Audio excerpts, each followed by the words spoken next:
अस्सलाम वालेकुम गाइस, की हाल चाल है। उम्मीद करते हैं सारे ठीक ठाक होंगे। तो अलहमदुलिल्लाह मैं भी ठीक ठाक हूँ। तो असी अज सवेरे गए सी इटा थप्पण वास्ते, तो उत्थे गए हाँ तो अदनान की हो गई तबीयत खराब। तो मैं सोचा तुहाडे नाल भी शेयर कर लवां। तो चलो मैं तुहानूं वहाने कि अदनान की तबीयत बहुत खराब है। तो ये वेखो सामने लम्मे पिया है। काम ते जान डे सी, चले गए सी काम ते उत्थे सीटां भी थप्पियां ने।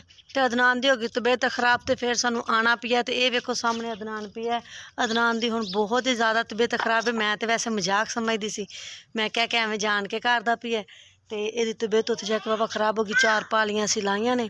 तो फिर असीं हुण घर आ गए। तो वेखो हले तक इन्हें पैर ही कोई नहीं धोते। तो इवें आन के पै गए, तबीयत बहुत खराब है। तो मैं हुण सोचदी पई कि इन्हूं कोई चाह लई से इनू कोई चाह मंगवा के देनी आ, पका के दुध मंगवानी है। तो फिर चाह पका के देनी है। हजे काशू घर नहीं आया, वह घरे आसी। तो वत मैं दुध मंगवाई सी, वत मैं चाह पका के देसा।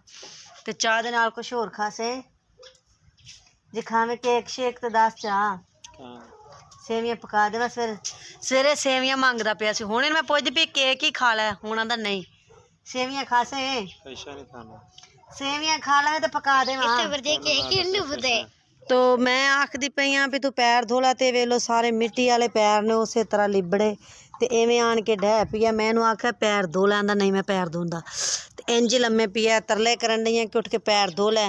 पैर धो के फिर सौंपो। ये वेख लो कि सिद्ध मसीधा पिया, ना कोई आसा ना पासा तो परत लै। तो मैं इनू हुण लैके देनी कोई दवाई शवाई। तो तुसी भी दवा करा जे कि ठीक हो जाए, तां ही मैं भी कामयाब होंगी। क्योंकि मैं तो कल काम ही नहीं कर सकनी। मैं गारा सड़सा या इटा थपसा, मेरे को तो काम ही नहीं होना। तो तुसी सारे दवा करा जे, तुहाडी मेहरबानी है। तो मेरी तुहाडे अगे रिक्वेस्ट है। तो मैं भी दवा करांगी कि बुखार लथ जे ठीक हो जाए। चलो असीं दो भी इंज ही सलामत रहिए। मेरे को तो कहीं रहा भी नहीं जाना। मेरा एडा क्यूट साहब है आंदा ना छेड़। तो तुसी दवा करा जे कि ठीक हो जाए। तो इंशाल्लाह ठीक हो गया तो मैं तुहानूं जरूर दसे सा कि मेरा साहब हुण ठीक हो गया। क्योंकि मैं दे बगैर एक पल दी कोई नहीं रहण वाली। तो तुसी ना दवा करा जे। हुण मैनूं कोई चाह शाह लिया के देनी है, नाले कोई सेवियां दा इंतजाम करनी, क्योंकि सेवियां सवेर दा मंगण डे। तो हुण मैं सोचण डी कि जल्दी जल्दी हुण काशू आवे। हले तो काशू ही काम करके कोई नहीं, तो असीं काम छड्ड के आ गए हाँ। उधर असल पर साढ़े तो दूर काम करते हैं। तो अजे तेरा बूहनी भी नहीं आया, काशू भी नहीं आया। हुण आवणगे तो फिर दुध मंगावांगी, फिर चाह पका के तो फिर इनू दवाई देवांगी। तो इंशाल्लाह अल्लाह सही चंगियां करे तो ठीक हो जाए। मेरे पुत्र दे काम वेख लो कि ऐनकां ओहदियां ला के अपने चाचू दियां ते बाहर आन के मेरे कोल खलो गया। तो मैं वेख्या तो मैनूं आखदा मिनी मेरियां ऐनकां वे सोहणियां लगदियां पईयां।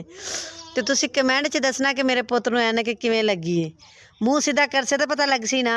मेरे अल मूँह करना, अखा मीट के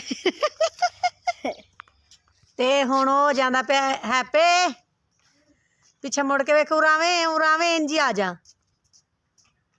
ते हुण वेखो अगे हाथ रख के इन्हें किहड़ियां कदान ऐनकां लाइयां ने। अगे मूँह दे हाथ रख के ते आंदा पिया इत्थे खड़ो थाई परा खड़ो।